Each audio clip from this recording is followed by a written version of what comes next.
Leafs. Oh my goodness. Jeez. There's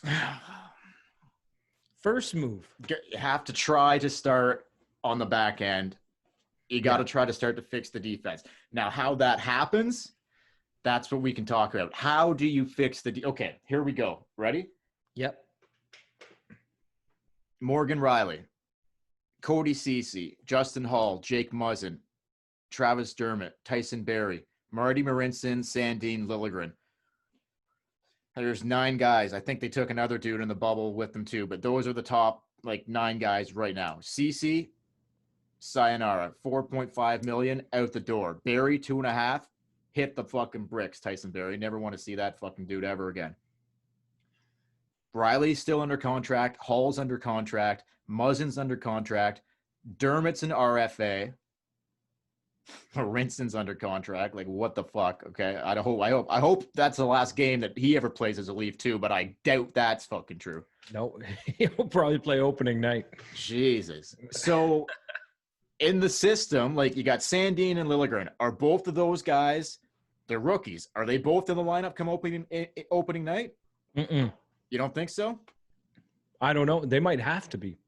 Here's what you do. So you got Hall, you got Muzzin, you got Riley. Dermott is an RFA. Do you sign Dermott cheap and bring him back? I don't know. Is Dermott going to look for a big payday? He fucking can't. He can't at this point. How could he? Look, he's played like shit. I don't know. I don't know how he would, but maybe he thinks. What would you even pay Travis Dermott at this point? What would you pay him? What's Justin Hall making? 2. So he's probably going to want 3. I think Hall's arguably played. Okay. I don't know. Dermott, he's probably going to want more than Hall. I don't know what Dermott's going to want. I would say same deal at best. Same deal at best. 2 years, $2 million per. That's it. That's the deal. One of the biggest problems the Leafs have is COVID-19 has forced a flat cap. Yeah. The cap is not moving for 2 seasons guaranteed, and we'll see where it goes after that. He's not a $3 million defenseman. He's barely of $2 million. I know. So let's say same deal as Justin Hall. That's it. Let's say Dermott pulls a Nylander. Then you're not playing. Do you think Dubas this time around will be like, you know what? He fucking better. Sorry, take a seat. Sandin will take your spot. That's right. Well, Sandin's taking someone's spot anyway. He's taking Barry's spot or whatever. Sandin's playing 100%. Okay, Sandin's playing 100 spot, but I don't think he should be jumping up into the lineup. I want to see Sandin as your 5-6. They need NHL caliber. No, I agree. And I know we just talked about the series, but I still don't know why Sandin didn't play in that series. I still don't know. The Leafs have gone downhill since the Washington series, which was supposed to be their stepping stone. Regression, big time. Yeah, they had a big point season where I think they had 105 points. Is that it? Whoop-de-fucking do. And then they haven't progressed, And if I was GM, I would look at definitely fixing the blue line. But I would also look at what have we lost in the past couple of years, and it's all been character guys: Kadri, Komarov, Brown, Hainsey. I know we made jokes about Hainsey and stuff, but I think Hainsey brought something to the room. Yeah. A little bit of veteran. I think they need a little more of that if you want to win. I think they need a lot more of it, to be honest. They could use, as stupid as this sounds and as Babcocky as this sounds, they could use 2 more Hymans. Yeah, they could. Okay, so just staying on the defense, I guess they thought, Barrie, just a major disappointment. That trade was just a bust all around, just a terrible fucking trade. How do you see that coming, though? No one, they thought, here's a right-handed D, he's probably going to come in and kill it for 1 year, and then we'll take our shot, we'll take our chances this year. It was just an absolute fucking bust, to say the least. But so it was a huge bust. You burned a huge trade chip. No, so as far as I'm concerned, him coming out and Sandin going in is a fucking a step up at this point for me. But that's not enough. So Riley, who's going to play with Morgan Riley? Do you play Muzzin with Riley and quit fucking around with this? Riley needs somebody Cody Ceci. I'm sorry. I don't know. I really like Muzzin and Hall. Okay, so then who plays with Riley? That's what you need to do. It's not Dermott. No, it's not. Eventually it might be Sandin, but it's not today. Dermott and Sandin could be your 5-6. Muzzin, or Hall, Dermott becomes expendable and you play Liljegren and Sandin and you save the fucking Dermott's money and I think Dermott's better than Liljegren. Well, we don't know what Liljegren's going to be. He could.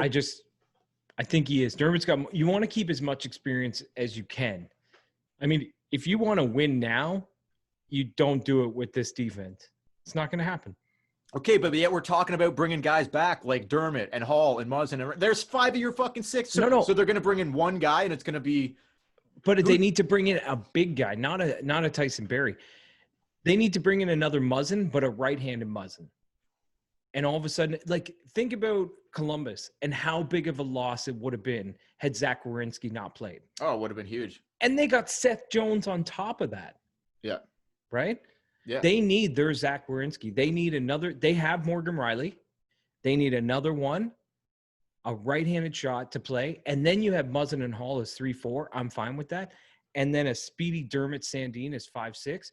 I'm okay with that. But they need another guy, a solid guy. Like, I hate to say it, but Riley's best days were with Ron Hainsey. Oh, yeah. Just a solid veteran. Best season he had was with fucking Hainsey. Hainsey just kept it simple, and he played solid hockey, and Riley could trust him. Do you think when Riley's on the ice with Cece, he's looking over his shoulder being like, no. I got to get back. No. Like, I can't do anything. This guy's on the ice.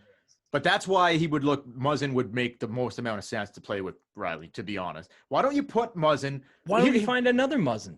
Okay, find another Muzzin. Where do you go and find that guy? Well, you're the newly hired GM. It's not easy, man. Like, I know it's not easy, but that's a predicament Kyle Dubas is in, and he put himself in this because of COVID and where the cap's going to be, like basically staying the same for the next 3 years or whatever. You might see other teams around the league up against it and be having to make their own moves, like the Leafs, to get guys out that they don't get money out, but ultimately end up having to trade guys that they don't want to trade or whatever. You're going to see a lot of big contracts traded for big contracts. So here's the deal then. Can you really get, I don't know who's available free agency wise as far as defensemen go. I think they don't have the money to sign a free agent. Well, not unless they trade Marner or Nylander. We'll get into that. We'll get into that. But I think that's their route. The route to landing the big defenseman is someone's got to go. Someone's got to go, and someone's got to go with a lot of salary. You're not going to get a number one right-handed defenseman for Kasperi Kapanen or Andreas Johnsson. But hang on a second. CC $4.5 million, Barrie $2.5 million. There's like $6-7 million right there. That could get you somebody pretty nice, couldn't it? Right, but you got to pay Dermott. Maybe not.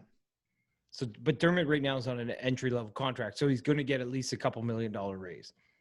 Okay. $2 million. It better be nothing more than fucking that. Makheyev's contract kicks in next year. Kerfoot's contract kicks in next year. They go up. They're getting raises. So you're eating into that $7 million right there. Yeah. And Engvall got a $1.25 million contract that kicks in next year. Yeah. So right now you look at that $7 million, it's already down to 3.5.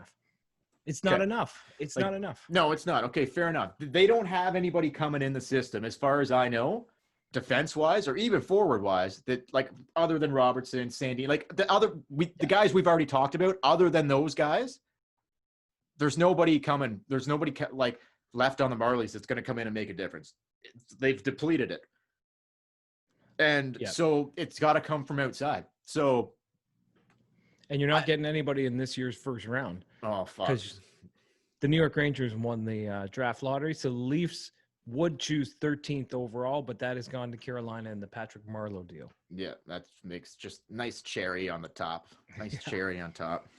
Just no first round. Beautiful. Dude, beautiful 48 hours. At 13th in what they're calling a deep draft, there would be a right-handed defenseman there that they could take. Maybe not that would come and help them right away. You're still going to have to make a move, but they just need to like start stocking up some fucking even if there wasn't a right-handed defenseman available at 13th, that's a hell of a trade chip to have on the draft floor. Yeah, the 13th draft pick. Yeah.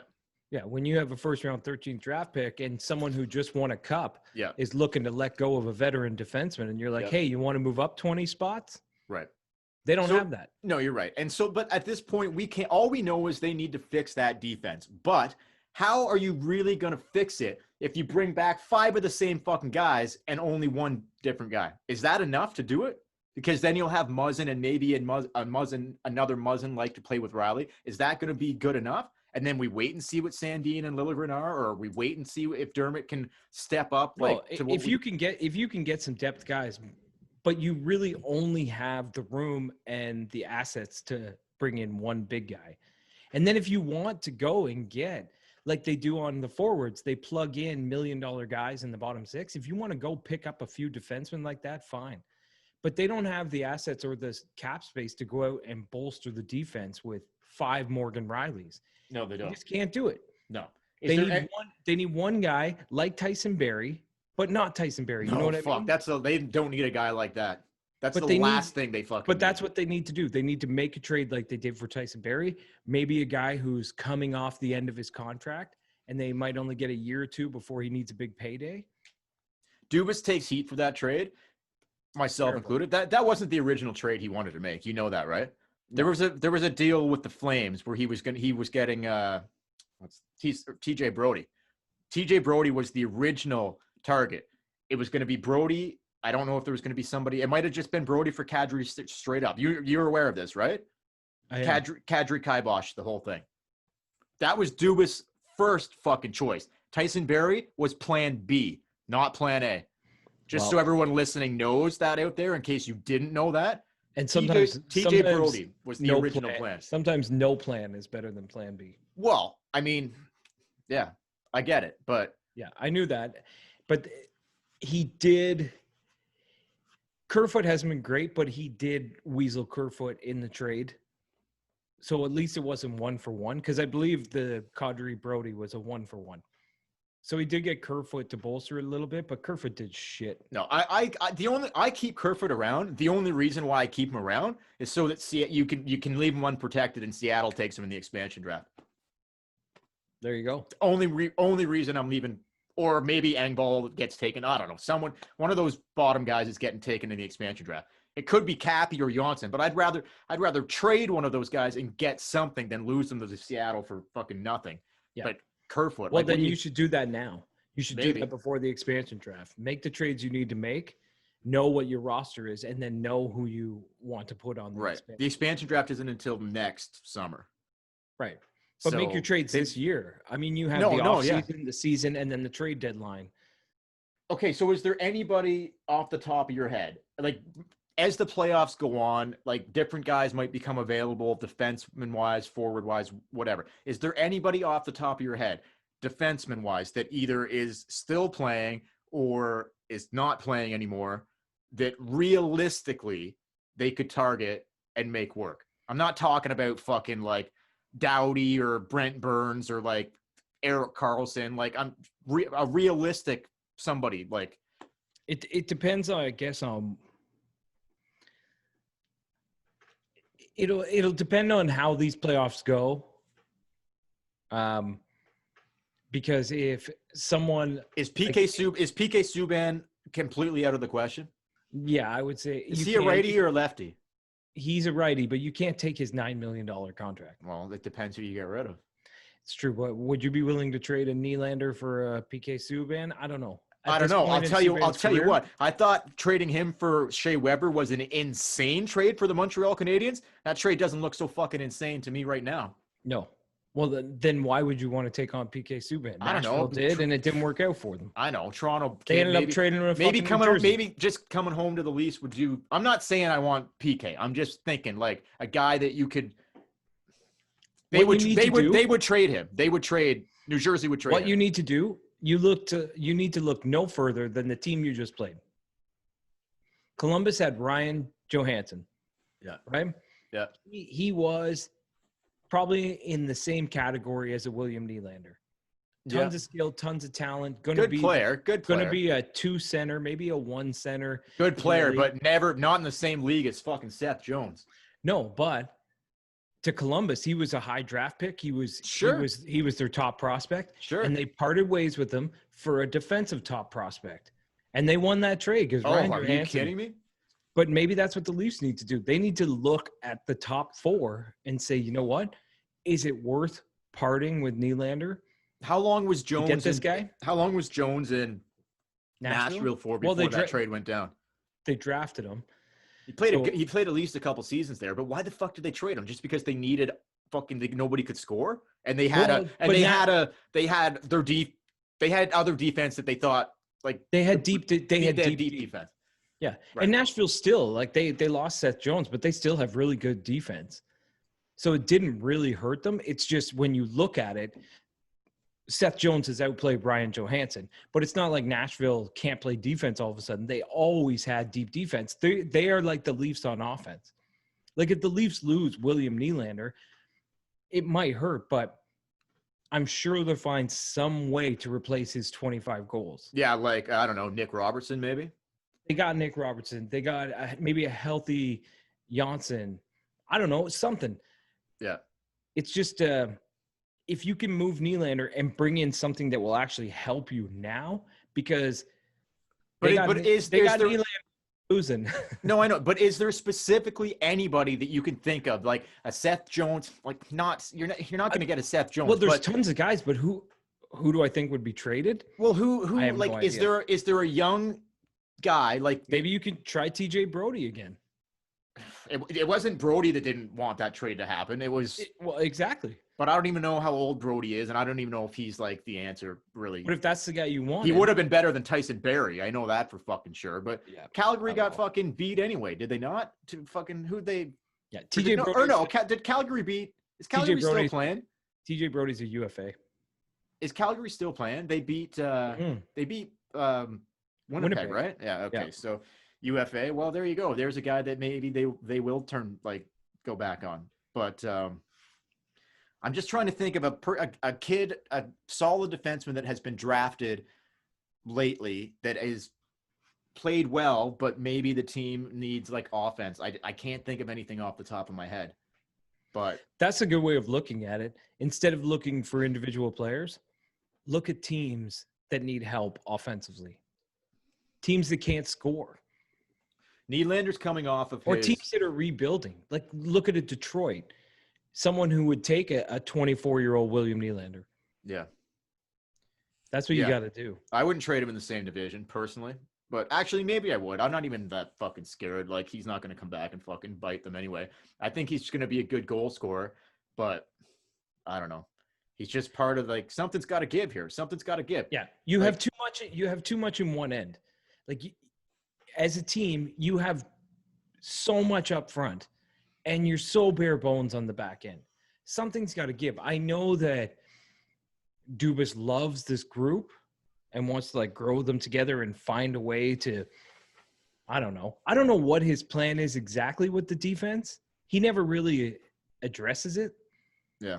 But if his plan is, like you say, just these guys and Rasmus Sandin taking Barry's spot, we're going to be back here a year from now. Okay. Well, dude, like we said on the previous podcast, literally, if the core comes back, the main core guys, and literally the defense is structured maybe Dermott moves up to play with Riley, and it's Hall, and it's Muzzin, and it's Sandin, and Liljegren, or whatever the case may be. I may be leaving somebody out there. I can't remember, but let's say that is. I don't think I am, actually. So let's say those are your fucking 6D. He didn't even make any changes, and we're looking at the same result, a first-round exit or not making the playoffs. My goodness, man. You think it's hot on – the heat's on him now. If he tries to run this back thinking this was bad luck or analytics wasn't going their way, if he thinks that that's what this is and he tries to fucking do this all over again with some minor adjustments, my man, oh, dude. Next year at this time is going to be it's going to be a shit show. Leafs fans are hot now. If he doesn't make the changes that they basically need to make. Yeah. You could get by the last couple of years not promoting Dermott to play with Riley and then having two rookies as your 5-6. if that's his game plan, I don't know. And if I'm Freddie Anderson and that's the defense in front of me, I'm asking for a trade. I'm like, good night. Freddie Anderson, man. So we don't have the answers on D. We just think that they need to get someone to play with Morgan Riley and possibly somebody else too as a depth guy to be in the 5-6 pair. Yep. And maybe Dermott, and you might have to give up one of the young defensemen in a trade. Like if you want to score a number one right-handed defenseman, which don't grow on trees and are very hard to find, you might have to not just part with a William Nylander.